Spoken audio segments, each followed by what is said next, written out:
You're listening to Keith Engle, the host of TGI Sports Talk on the National Streaming Sports Roku channel.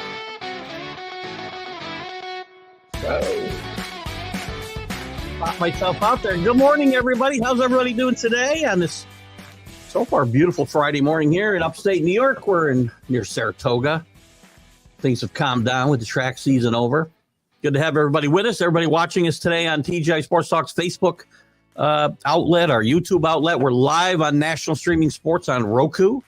We're also, we'll share to all of the groups that we certainly enjoy their support, like Ralph Williams at RW Media, who does the Sports Corner every Tuesday from 4 to 6 p.m. Eastern with Smoke and Jim Frazier, along with a lot of other content during the week. I guested on the show this past Tuesday. Had a great time with Ralph and Smoke and Jim. Also want to thank, of course, John Gonzalez and the Sports Authority. Is one of the best groups out there, along with Bottom Line Sports and Flo and the gang. They do some great content with their podcast, by the way. Ken Krause at Golf Buds and Sports of All Sorts. DDH thumbs up. I know you're watching down on us, so thank you for that. And Bet US, as we'll play the ad at the end. Bet Us. I don't know why I keep saying Bet US. One of the main sponsors of National Streaming Sports. You can go to National Streaming Sports website. Go to neesp.net, I believe, and click the link for Bet Us, and you can make any kind of wagers you want to make there. Do it responsibly, though, guys. I do it. I don't pretend I don't, but it's well within my means, and we do it for mostly fun. We had a great football game last night, which, again, we're going to talk a little bit about football with today's guest. By the way, real quick, let me thank last week's guest, Ernie DiGregorio, former standout at Providence and with the Buffalo Braves in the early 70s. Great interview, great reception, which I expect to have today for today's guest. He played at Dartmouth, was a three-time all Ivy League, I should say. He's a college football Hall of Famer. He played, I want to say, 14 seasons with the Cincinnati Bengals, went to 2 Super Bowls, and has endured a lot. And he's also got a book, which we'll talk about before I bring him in, Resilient by Nature.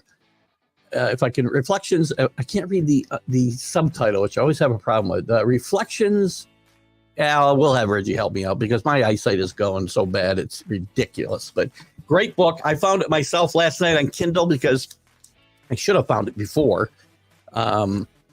I like to get the books read before I do it. Just bought it on Kindle myself, and I'll be jiving into that because I need to start a new book this week. But with no further ado, we're going to bring in Mr. Reggie Williams. Good morning, Reggie. Great to have you with me today. I appreciate you taking the time. Glad to be here. Wore my Dartmouth football shirt, so, one of those rare opportunities for someone repping the Ivy League. It's awesome. I mean, again, it's funny. I guess I'll start there. I want to get into your childhood a little bit, just as a preamble, but there aren't a lot of, we don't know about, there's guys that have played from the Ivy League, but there aren't a lot of that many maybe there's more accomplished guys than I think about. Who are some of the other guys that stand out in your mind from the Ivy League? Probably Jay Fiedler, who was a quarterback also from Dartmouth. Dartmouth also had a great place kicker in Nick Lowry. Calvin Hill was probably one of the greatest running backs. Another good one. From the Ivy League. Ed Marinero washed out of the NFL after having a great NFL career. That sort of helped us. Chicago Bears had a great defensive back named Dave Fensick.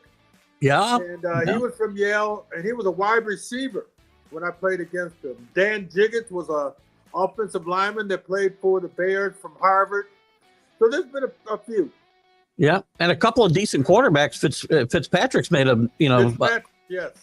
He has 6 good games in a row, then signs a big contract, and then disappears for a while. He played for 6 different teams in 2 years. So there's another quarterback. Gary Danielson go to who? Was there a Detroit quarterback went to the Ivy League? Eric Hipple or Danielson? No, maybe I misread. I'd have to research myself. Yeah, I feel like there was, again, quarterbacks have been in short supply, but obviously there's a lot more really good NFL players than we thought about. I'll start there. You grew up in Flint, Michigan. And tell me about, you must have been a smart kid to get into Dartmouth. And I know you had some hearing issues as a child. I mean, did that impact I would think it impact your early education, if it will. How did that affect your early life? Yeah, I think the thing that probably affected me early was the fact that, the year that I was born, 1954 was the year of the Brown versus Board of Education decision, which primarily, was won by Thurgood Marshall to ensure that all Americans had equal access to public education. Yeah. And knowing that I would have equal access, which is something my parents were gung-ho on, was impacted by the fact that I was born hearing impaired. But fortunately, Michigan School for the Deaf was in Flint, Michigan, where I was born and raised, and I was able to do both public schools and Michigan schools simultaneously. And my parents had always instilled in me the importance of academics. In fact, academics were much more important than sports. My accomplishment throughout my childhood was to do well enough academically to earn a full ride academic scholarship to the University of Michigan. And that's where I was going to school. I had planned my whole life I was going to be a doctor. And then Bo Schembechler, the head coach, the Hall of Fame head coach, came to my school and told me to my face that I wasn't good enough to be a Wolverine. And, he destroyed all of my aspirations. And I went home and told my dad, and my dad said, "Forget Bo. I'll get an extra job, and you get into Dartmouth College, you go there." And Dartmouth does not offer Ivy League scholarships. So my father had to pay a lot more. And so my determination with that chip on the shoulder from Bo Schembechler are all the ingredients I needed to exceed my expectations and everyone else's and become an All-American at Dartmouth College. So there is a way to turn negative circumstances into positive outcomes. Interesting. It's funny because you got out in front of one of my questions was going to Dartmouth. Obviously, you had to go on if you got a scholarship, it was an academic scholarship, no athletic scholarships, as you mentioned. I was going to ask you if you had other offers, but you wanted to go to Michigan. Were there other opportunities besides Michigan and then ultimately Dartmouth? Yeah, I had three stark contrasts in collegiate opportunities. Michigan was number one. Dartmouth was number two. My third safe choice was Albion College, which was a small liberal arts college in Albion, Michigan. If I'd have gone to Albion and made it to the NFL, I'd have been the only one, that had ever done that. But it was a good school, and I would have been happy to go there if worse came to worse. So I was fortunate that I was recruited heavily by Dartmouth, and I also was a wrestler. And the head freshman football coach, Jerry Burnt, was also the wrestling coach. So I sort of got double recruited from Dartmouth, and that all paid off. What part of the football program was he? He was the head coach of the freshman team. At that time, 1976, freshmen weren't allowed to play on the varsity in the Ivy League. But you must remember that freshman season was the year that Archie Griffin broke out. And so there were a lot of freshmen who were able to play big-time football and really excel. And my future teammate, Archie Griffin, was head and shoulders with everybody. I still say, and I get a lot of argument, there's been a lot of great college players. I still insist Archie Griffin is the best college football player of all time. He won 2 back-to-back Heisman trophies. That's all I have to say. No, he's a great competitive player, but he's so humble.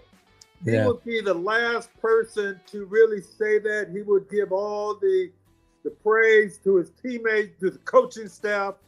He's really is an amazing character for a football player. I don't think there's a mean bone in him.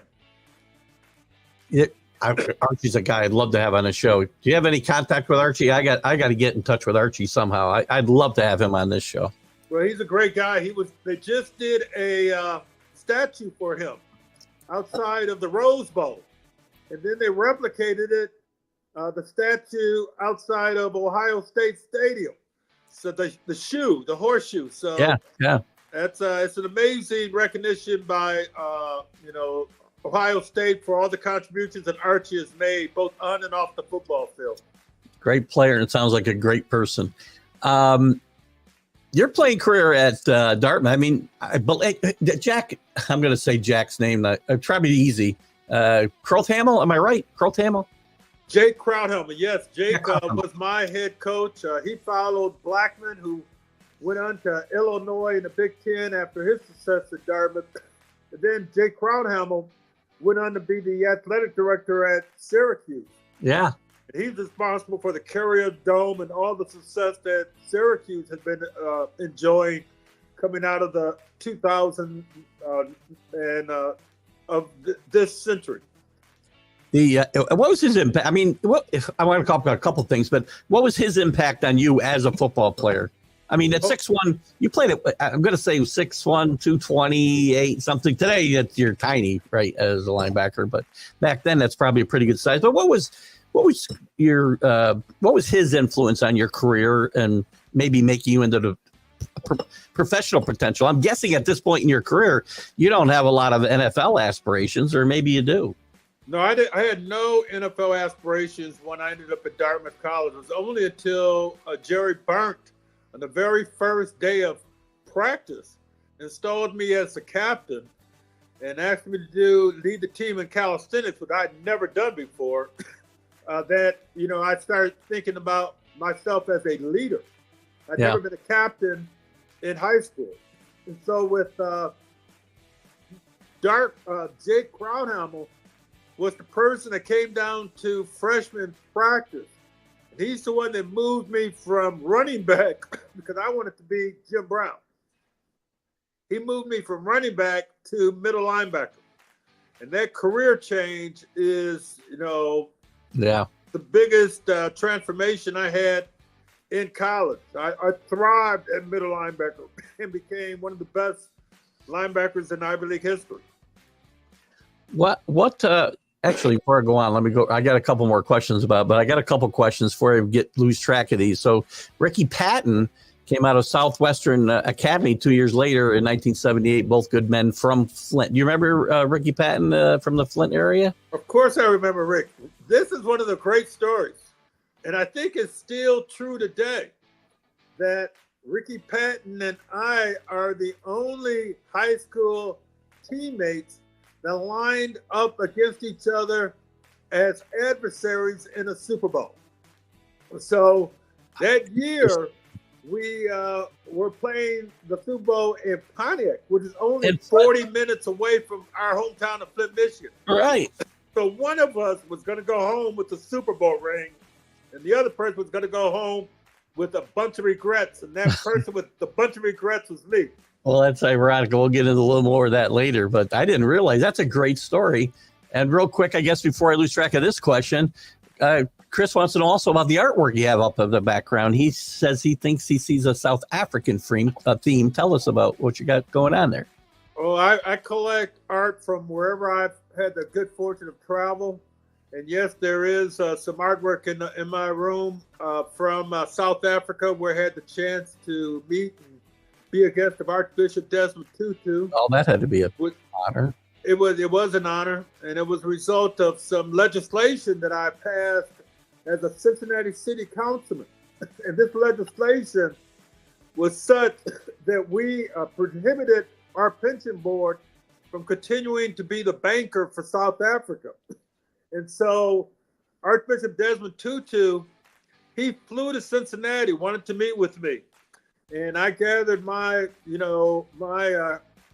inner cabinet, and he basically told us that legislation was the straw that broke the camel's back, that they were going to let Nelson Mandela out of Robins prison, and that they were going to have their first democratic election in South Africa.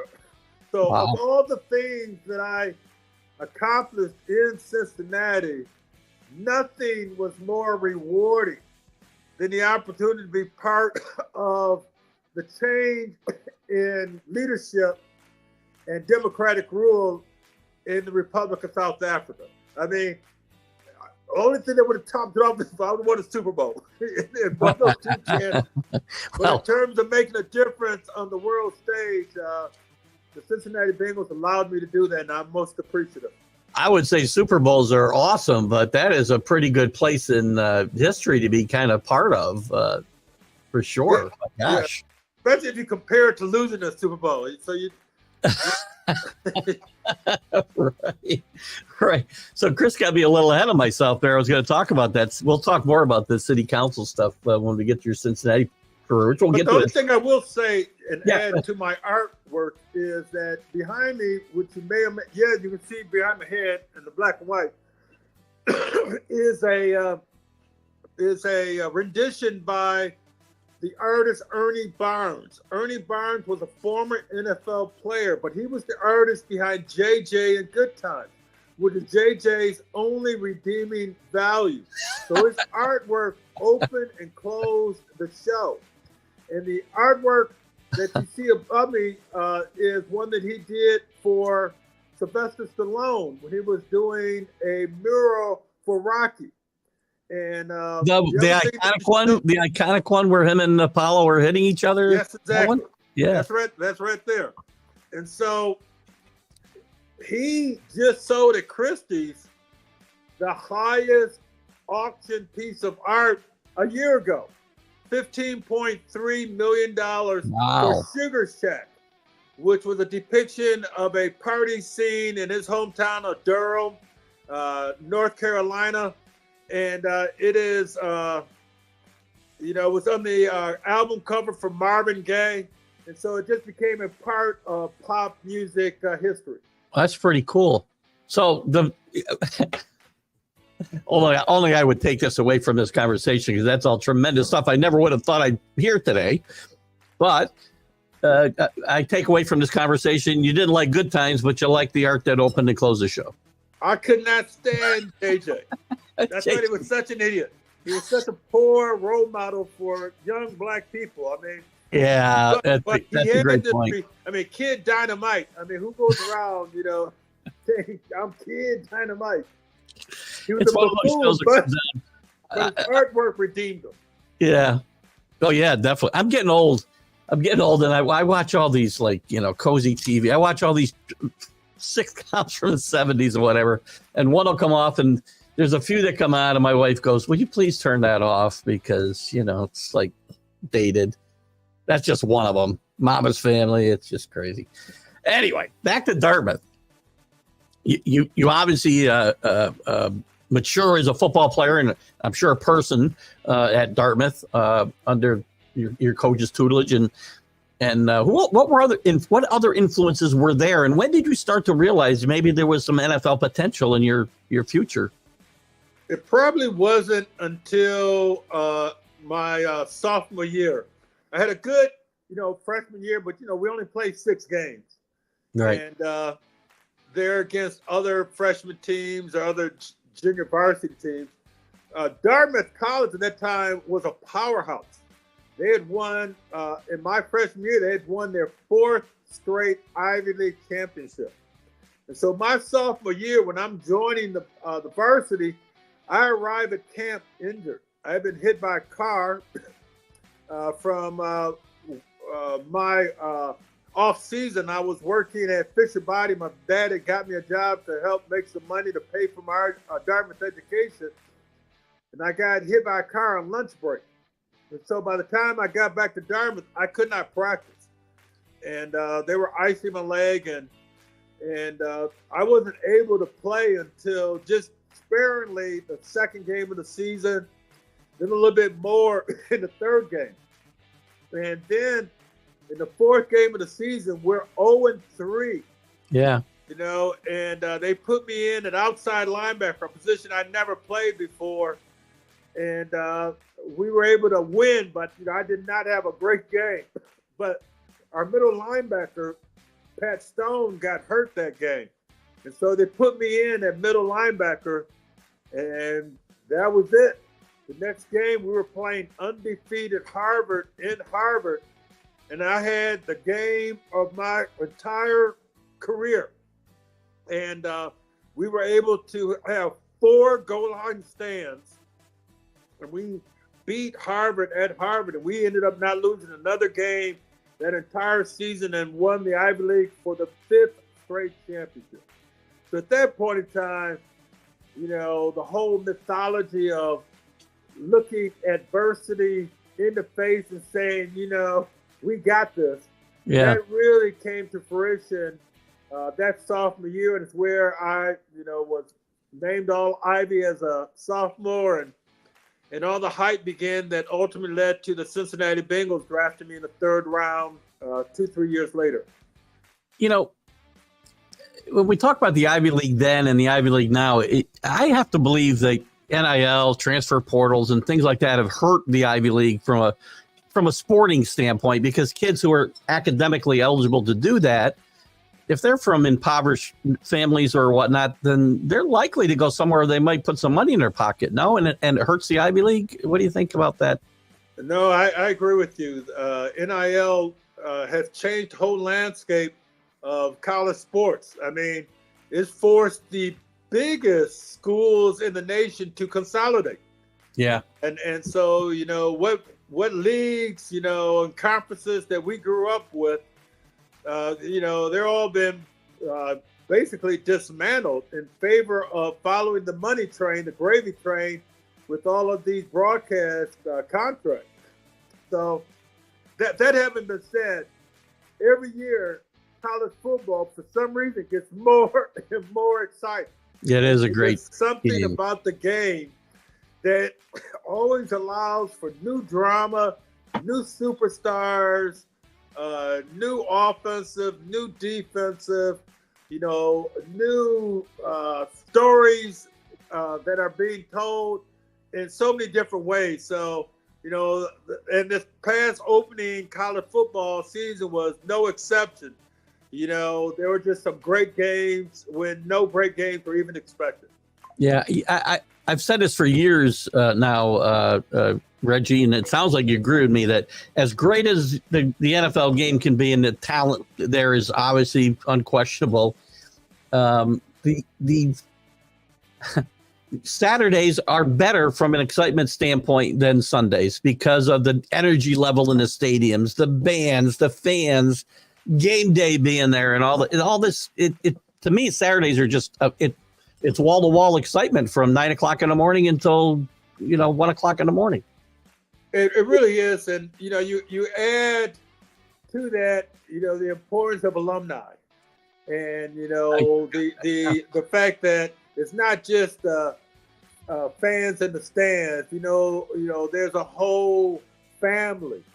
Legacy that's tied up in someone having a seat to some of these big games. And so, I mean, that's the one thing about pro games. You don't think about, the parents of the fans in the stands.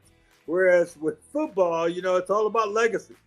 And in many cases, players who become teammates in the NFL were adversaries in college. And so there's a lot of camaraderie that exists, right now between players and their college loyalties.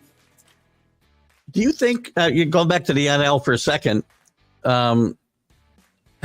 knowing your situation with Bo Schembechler at Michigan, but let's just assume that Bo Schembechler wanted you. Well, let's say he didn't, because you would have gone to Michigan. So I wanted my question to be basically, if you had other opportunities and it was today's rules and they were going to give you whatever, a couple $100,000 even in NIL money, do you think you would have chosen that over the Ivy League education? I would like to believe that I would have chosen an Ivy League education, but there's a part of me that said, wow, Hawaii, Hawaii wouldn't be a bad place to experience 4 years of your college experience. and I did end up going one term to San Diego, University of California, San Diego. And let me Yeah. tell you, that was beautiful, beautiful campus right in La Jolla. So, but I will say, Dartmouth is the one that exposed me to that. So hopefully I would have made the same decision. You probably had a better chance of getting drafted in the NFL out of Dartmouth than out of Hawaii. I'm just saying. That's probably true. Probably true. Even though there's some great Samoan players. There are Players that have played out of Hawaii. It seems like those kids all go to BYU in Utah, though. The good ones are in BYU and Utah, not at Hawaii. Yeah, and Washington too. I mean, that's where my teammate Jack Thompson, I think Washington State. He was a Cougar. So they also have a pipeline. Yeah, for sure. Excellent point. So anyway, you play through your career, a very distinguished career, which later on you were elected into the College Football Hall of Fame, which had to be a great honor for you, among obviously a bunch of others. Now that I'm finding out some of these stories. When you get drafted, when the draft comes, you feel like you're getting drafted that day. I know there was a lot more. What was there, 17 rounds or something? I don't know at that point. Yeah, 17 rounds. Yeah. No, I had been lied to. J.I. Albrecht, the notorious and legendary scout for the Dallas Cowboys, had told me that the Dallas Cowboys were going to draft me in the first round. And that was primarily a negotiating ploy to prevent me from signing with the Toronto Argonauts in the Canadian Football League, who had drafted me in the first round. Uh-huh. They flew me up to Toronto. Anthony Davis escorted me all around town in his Rolls Royce. I'd have been living large. And they still offered me hundreds of thousands of dollars more than the Cincinnati Bengals. Really? And I remember getting a call from Cincinnati late in the day. And by that time, I thought they were in the 7th or 8th round, but I was drafting the 3rd. So that draft day was real slow. And so they drafted me. And from that moment on, I didn't even think about Toronto anymore. I wanted to play in the NFL. My hero growing up was Jim Brown. I really didn't know the Cincinnati Bengals. As a team, I knew that they had, been in the playoff for the very first time the year before, but they were a relatively young franchise that I didn't grow up with. And it gave me an opportunity to really, make my mark on, Cincinnati Bengal football. Were you you're a Jim Brown fan. Were you a Browns fan as well? I was a Jim Brown fan and a Browns fan. I remember my rookie year. The first time we played in Cleveland, I had to come off the bench because the starting right outside linebacker, Ron Pritchard, had hurt himself in the Saturday walkthrough. And so they decided to start Glenn Cameron, the number 1 drafted inside linebacker from Florida.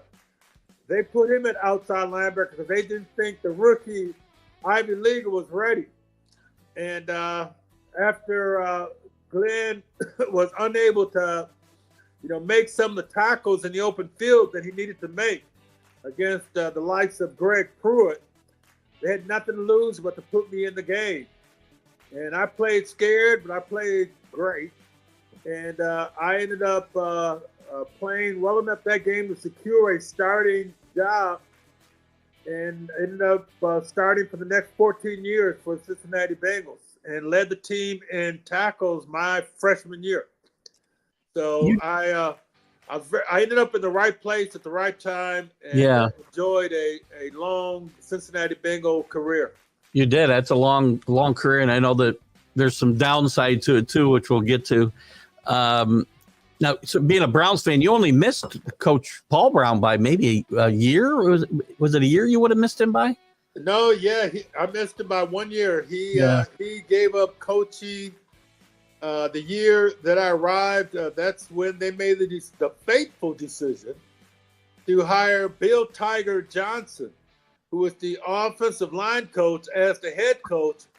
And in doing so, he bypassed the offensive coordinator, Bill Walsh, who then quit. He did okay. And yeah, he said, okay. And he ended up being hired by the San Francisco 49ers. And we ended up losing 2 Super Bowls to Bill Walsh.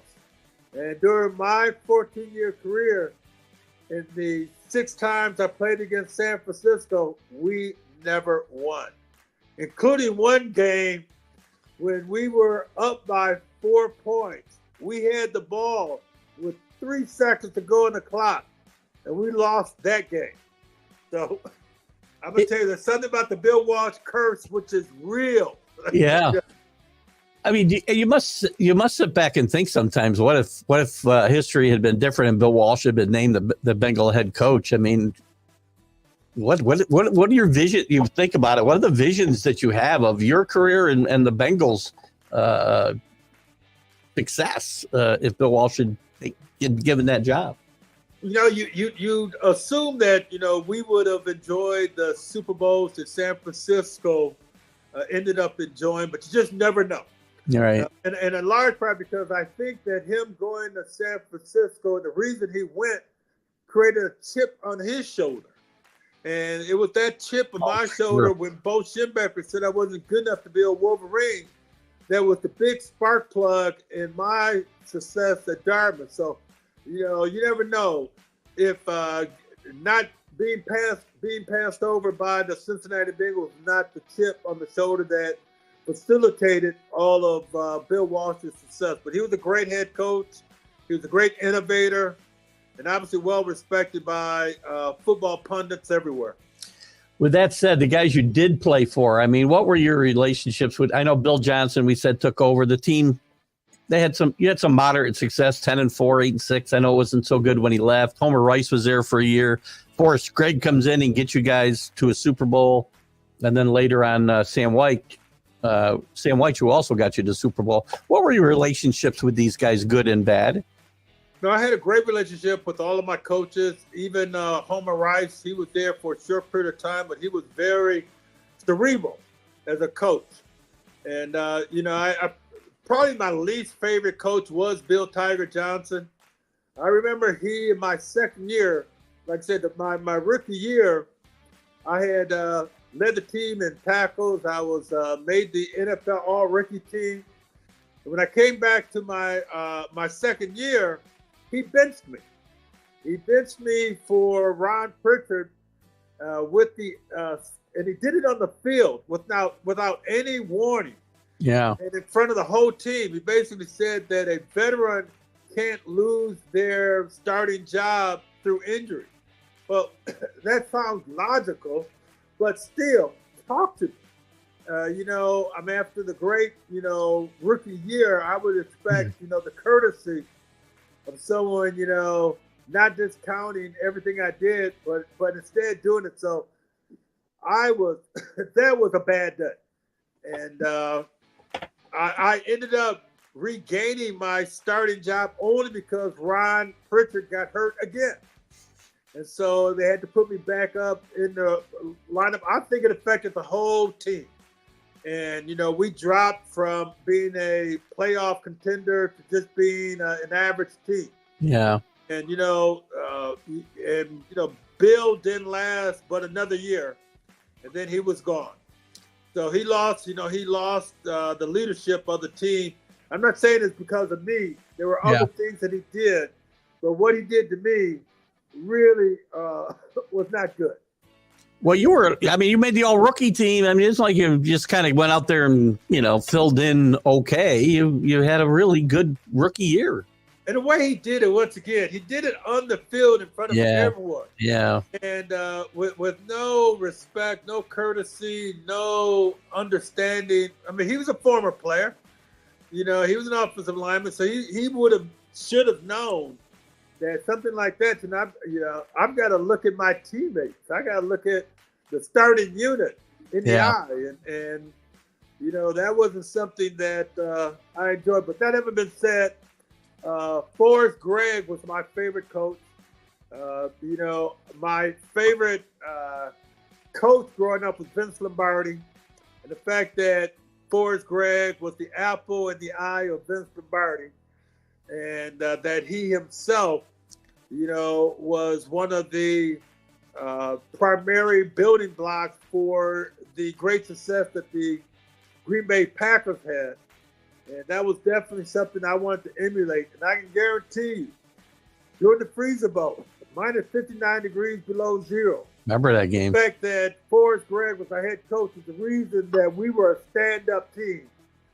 And we beat the San Diego Chargers to earn the right to play in Super Bowl 16, our first championship opportunity.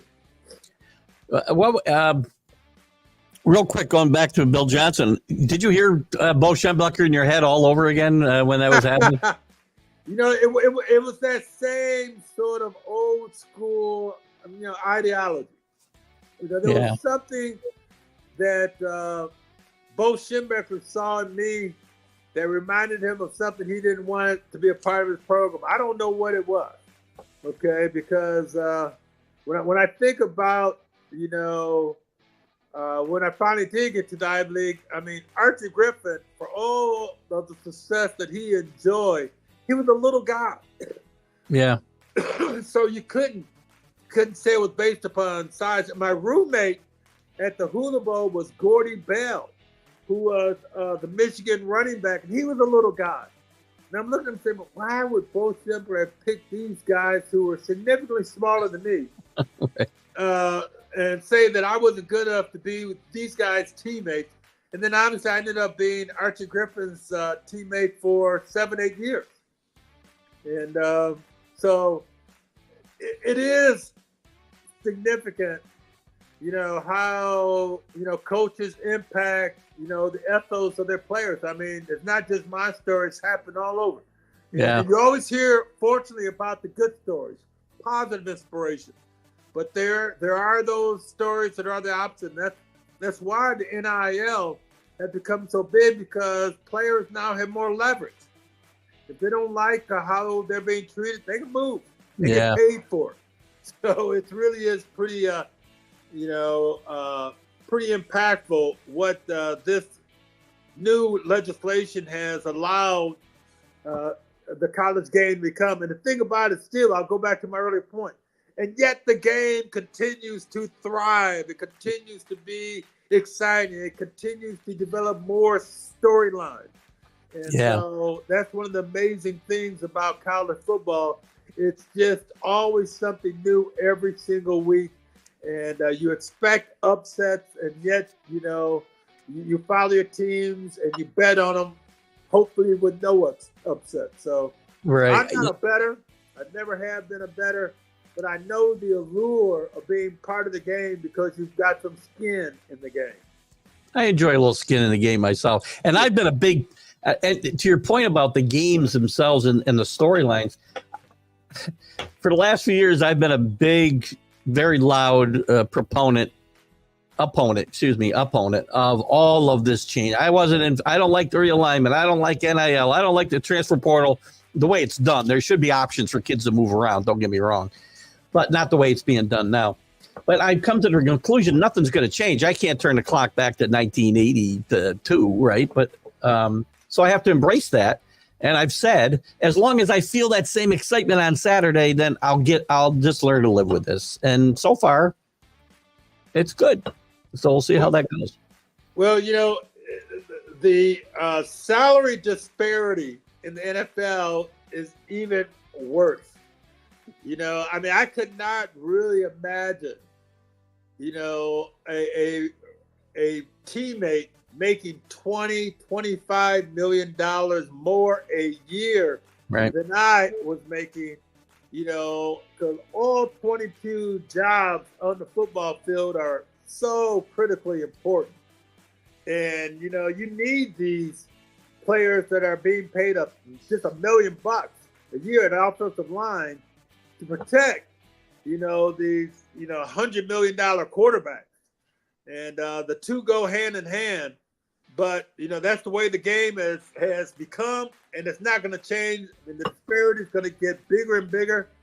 You're going to have players making $100 million and their teammates making $5 million. Yeah. And it's going to be it's going to be very important for leadership in the locker room to really, balance that very unbalanced situation.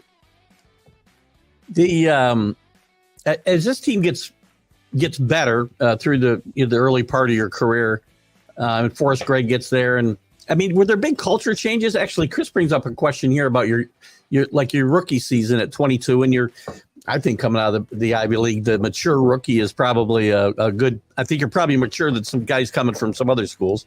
But the average age of the roster, I'm not sure where he gets the number, but I'll trust it at 27. How loose was that locker room? What was your relationship like with the veterans in that era at your age? Oh, and in fact, when I made the Cincinnati Bengals team, I was 21. I didn't turn 22 until my September 19th birthday.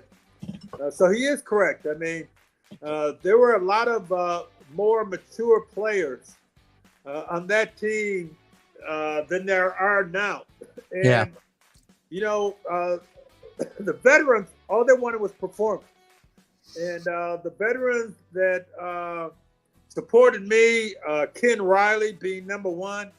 He was the cornerback. He just recently was inducted in the Pro Football Hall of Fame. Long overdue, right? Yeah, long overdue. And he's someone that was really supportive of me and would talk to me. I remember early my rookie year, I got blindsided by a wide receiver.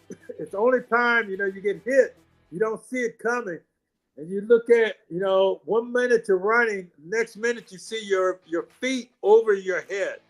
You say, uh-oh, this is going to look bad on film. And the only way that you can really protect yourself is that you've got to have great communication with your quarterback.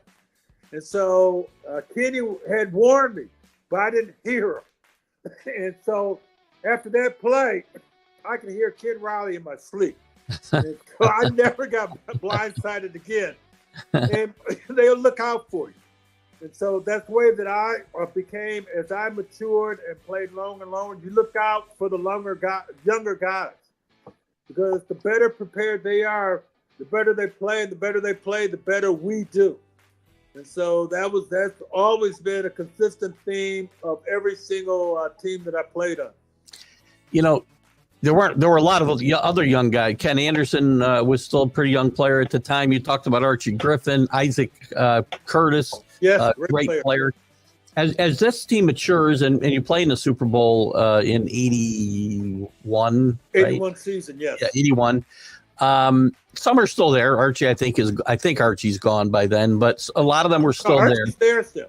He was still there in that first Super Bowl? Yeah, Archie was there in 91, and he was joined by Pete Johnson. I remember Pete Johnson. His teammate at Ohio State. So we had the Ohio State running backfield. And he was the starter for us for Super Bowl 16. Yeah, I want to talk about, you talked about Ken Riley waiting so long to get in the Hall of Fame. I think one guy I can think of off that team I know belongs, and I want to talk about yourself in a second too. Ken Anderson, to me, belongs in the Football Hall of Fame. And I do not understand how Ken Anderson is not in the Hall of Fame.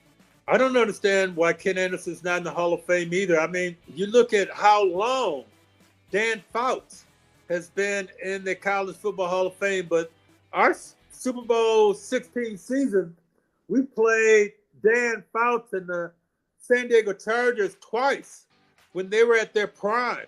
I mean, that was when, he achieved all of his notoriety. And we beat him both times that year. And Kenny Anderson played phenomenal in both games, outplayed Dan Fouts in both games. And yet, for some reason, Dan Fouts is, he's become, a graybeard in the Hall of Fame. And Kenny Anderson has been on the outside looking in.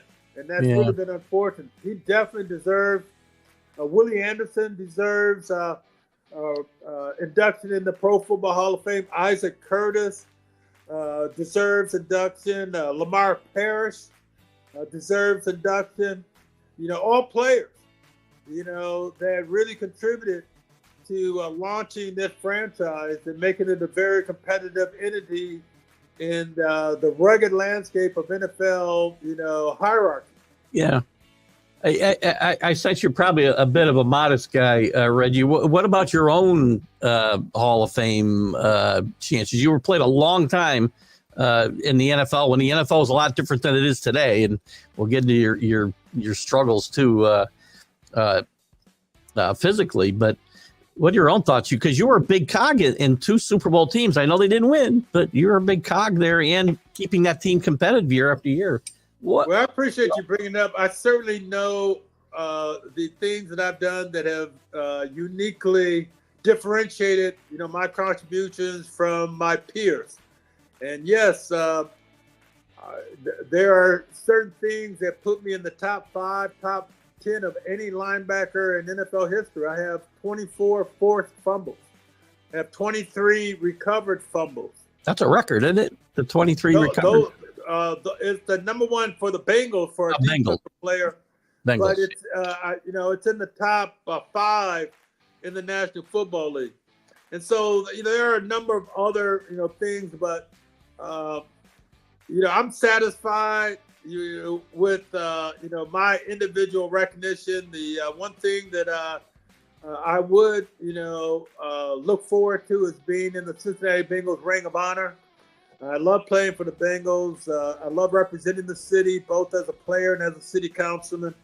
Being a city councilman when we were playing in Super Bowl 23. While you were a player, has there ever been a player that was on a city council in the NFL before you or since you? No, there wasn't. And I tell you, one of the things that really fired me up in getting ready for Super Bowl 23, which I had probably my best game in my NFL career in my 13th year, was when they introduced us. They introduced me as starting at right outside linebacker, number 57, Councilman Reggie Williams. That's cool. That fired me up so much because the whole year Cincinnati hadn't announced me as a councilman, nor the team had announced me as a councilman, and it only took the Super Bowl, in front of a worldwide audience, that that was put together in an introduction, and it was something that really fired me up. I'll bet. Contribute to my best game I think I played ever as a Cincinnati Bengals player. Was it hard to balance those two things? Because obviously you have to spend a lot of time on both. Well, certainly a football career, and councilman's I know probably was a part-time gig, but that's a part-time gig that turns into a full-time gig. It was a part-time gig, yes. In that, you had city council meetings Monday, Tuesday, and Wednesday. Yeah. Wednesday was the day that we installed our defense. And that was the day that Sam Weish allowed me to miss practice so that I could go to city council. And so I would go to both on Monday. I'd go to because Monday is when we look at the film. And I'd be able to go and look at the film, and then by the afternoon I'd be in city council for committee meetings, and then Tuesday was the team's day off, and I'd be in city council meetings for committee meetings as well, and then we'd vote and bring legislation to the table on Wednesday, and then I'd go to practice Thursday, Friday, and play the game on Sunday. So, I had a great family. My wife, Mariana, was real, supportive, and, she was a tremendous partner in taking care of the kids. As I had, at that time, I had a 6-year-old and a 4-year-old. That's another job. But it's something I would, once again, because of, what Archbishop Desmond Tutu, told me, I cherish every moment that I spent on city council, even some of the defeats. I remember one of the first things I wanted to accomplish was getting these weapons of war out of school. Yeah. And I remember, going after gun legislation, and for the first time, getting negative feedback from Cincinnati Bengals fans. I mean, the first time I got called the N-word was because I was coming in between some of our fans and their guns, and they had more allegiance to their guns than the players, and that was shocking to me. Yeah. But, it was something I had to learn firsthand. Crazy. Did you have aspirations of going further in politics, or was that just that was fun? And no, I had a real opportunity. I was approached by the governor of Ohio to be his lieutenant governor and run with them. And if I had done that, then all of the possibilities of being a lieutenant governor, or being known statewide to be the next governor, was definitely all in play. And I made the decision to resign from city council when I was offered the position to be general manager of the New York, New Jersey Knights of the World League of American Football. And that was, the time where the NFL was exporting the sport of football to Europe. Right. And so all the success that the NFL is enjoying now with games in England and in Great Britain, and now this year Brazil. in Brazil, yeah, was all because of the World League of American Football. And we created a cross the pond, across the Atlantic Ocean rivalry with the London Monarchs. And the London Monarchs, for some reason, always beat the New York, New Jersey Knights. And so that's one of the reasons that the British embraced, American football, is because their team was beating the Americans at their own game. And while it wasn't planned to work as one of the ingredients to launch the sport, it definitely helped, because the London Monarchs ended up being champions, and everyone, no matter what the nationality, we all love champions. Yeah. And there was a few guys who got their NFL chance because of that league as well. Absolutely, they may not have. Did. Yeah. Go back to your Cincinnati career a little bit. I know it's hard to which was one of those Super Bowl losses tougher to take than the other? Oh, definitely. Super Bowl 23 was tougher, only because if we would have won, I would have retired right after the game. Yeah. Would have been, the conquering hero, going back to Cincinnati as a city councilman, and look what I've delivered to the city, a ring for all time, all these players, which will now be legendary. And the fact that it ended, with just, seconds to go on the clock, and we were up, and even more devastating was the fact that our defensive coordinator, Dick LeBeau, called a new defense in the final drive that immortalized Joe Montana. That new defense put me on the sideline. So I had to watch the nightmare unfold. I mean, it was just horrific that they were able to cover so much ground in so little time and just dash our Super Bowl dreams. And, they didn't need to win that game. They had enough. They already had rings. So they didn't have to take my one ring. But that game did hurt. Bill Walsh would have overshadowed you again, because he retired after that game too, didn't he? I'm pretty sure he stepped away after that game. I'm not sure if he retired after that game.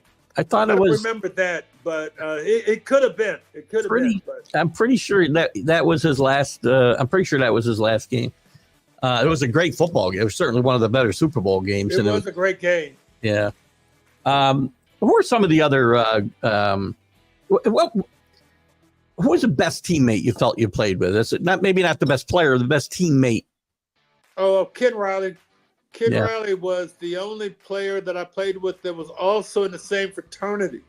He was an Alpha Phi Alpha alum, as well as I was an Alpha Phi Alpha. So there were times that we shared, certain sentiments. One of which was the poem Invictus. Invictus, which is, out of the night that covers me, black as the pit from pole to pole, I thank whatever gods may be for my unconquerable soul. in the fell clutch of circumstance. I have not winced nor cried aloud under the bludgeoning of chance. My head is bloody, but unbowed. Beyond this place of wrath and tears looms but the horror of the shade, and yet the menace of the years finds and shall find me unafraid. It matters not how straight the gate, how charged with punishments to scroll. I am the master of my fate. I am the captain of my soul. And that was the relationship that Ken Riley and I had. We both shared the same poetry. We played side by side for 10 years. And I cherished all of his demeanor. He was always cool, calm, and collected. We always sat next to each other on the bench, and we were roommates on the road. So he was just a great teammate. And I had the opportunity, like I said, to play with him for most of my career. What's your greatest memory on the field yourself? Oh, so many good memories. I really can't. I have to couple them with the game. I mean, I would, probably, the first play I made coming off the bench against Cleveland, where, I had to distinguish myself by tackling Greg Pruitt in the opening field, put up or shut up kind of moment. If I would have missed that tackle, of the most, elusive running back in the NFL that season, if I'd have missed that tackle, I'd probably been back on the bench. Yeah. I had to make it. So if there was one play, was that, but there were many plays, after that. That's great. And so it's all, for me, related. I can't even imagine having a great game, a great play in a game that we lost. So all those games we lost are completely off the table. And I guess the only one I will say, now that I had a moment to think about it, was in the Freezer Bowl. Only because it's minus 59 degrees below zero. And we're playing the San Diego Chargers, and the winner goes to Super Bowl 16. And in the third quarter, San Diego is, after getting warm in the locker room at halftime, they came out in the second half and they drove down the field to our territory. And I called the first on-the-field audible of our zone blitz defense that I'd ever called with Ross Browner. We did an X stunt, and I was able to sneak in undetected by Chuck Muncie, their huge all-pro running back, and hit him straight in the chest, forced a fumble, which Ross Browner recovered, ending that drive. And that basically, won us the game in the pickup, because the Chargers never scored for the second half. And our team had 4 turnovers. So I would say that would probably be, that single game. But, in my NFL career, I fortunately had a chance to play over 2,000 plays. So there's a lot of plays to choose from. Yeah, that's a lot. Now, injuries played a big part. And I want to get into let you talk about your book a little bit. I know that you go into a lot of what you've been through in your playing career, and certainly after 24 surgeries after your playing career, almost, and a continuous fight, it seems, to keep your leg. Tell us, when did the injuries, when did that begin as a player? And tell us a little bit about your struggles and about the book itself, Reggie. Well, this will probably be my last point, Keith, because, so it'd be a good point to sort of end on, is that, my first injury occurred, my first surgery was actually after my 4th season. And it was a simple cartilage tear, but at that time, the technology was such that they treated a cartilage tear as a full-blown knee. And so they would open the knee up and take all the cartilage out. And so basically for the remaining 9 years, I played bone on bone. And that's what created the problem. And so it was during my Disney career that I really couldn't walk anymore without extreme pain. And they did a double knee replacement because I was born bow-legged. And so you can't have one straight leg and one bow leg. Makes sense. And so in that regard, they did the surgery, and I remember that whole off season, I never ran. I rode my bicycle, and I rode my bike everywhere. And I didn't know if the surgery was successful until the first day of training camp. And I was able to run and able to run effectively. And so when I started having my knee really go downhill was during my Disney career, and it got to the point that I really couldn't walk anymore. It was in a lot of pain every single day. And then I went in to get the knee replacement, and my right knee got infected. And that resulted in osteomyelitis, which is, an infection of the bone. And I had to have several bone grafts and other surgeries to save my knee from amputation. And it's been a challenge ever since. But right now, I'm very fortunate that I'm probably, even though my right leg is 3.5 inches shorter and it doesn't bend, I'm not in any pain. And so I can walk comfortably, and I really have a lot of doctors have to thank. I mean, there's a whole bunch of them. They really have put me in a position to, enjoy my latter years pain-free. You can get the book, guys, on Amazon. I got it on Kindle. You can get hardcover, softcover. I'm sure other places. Rick is asking, are there autograph versions of the book? Is there some place they can go to get autograph versions? Yeah, there's a website that have Reggie Williams that is set up specifically for returning autograph books. I'll try to get that information to you after the show, okay? I appreciate it. I'll post it to my social media pages for sure for you. Sounds good. And I know you got to run. If you got time, real quick, couple questions I didn't get to from these guys. Rick wanted to make a point that the poem you read, Jerry Kramer gave in his Hall of Fame speech, which is an interesting point, and you may have already been aware of. I wasn't aware of that. It's great to hear. Right? That's the kind of thing that I would have done. Yeah, that is awesome. And Jerry Kramer is a great institution. So it's great to know. Great player for sure. Danny Fuller out in California. Welcome, Danny. Danny wants to let you know that in the dictionary, the definition of stud is Reggie Williams, not Jerry Kramer. Reggie Williams. So there's a nice compliment for you. Compliment. Thank you. I want to let you go here for sure. And I'm going to ask you because I know Chris Fgrave always asks this last question, and I'll throw it out there since he hasn't put it up there. What's Reggie reading today? What music does he listen to? Oh, I love music. And so my son, Julian Williams, he has started making more music.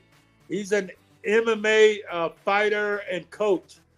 It's one of the top MMA gyms here in the state of Florida. It's called Fusion XL. So I'm listening to his music. And but if you're gonna talk to my music, I mean I'm a Motown guy. So I was born and raised in Flint. So Stevie Wonder, The Temptations, Marvin Gaye, cool. Aretha Franklin, all of that genre of music is what I love.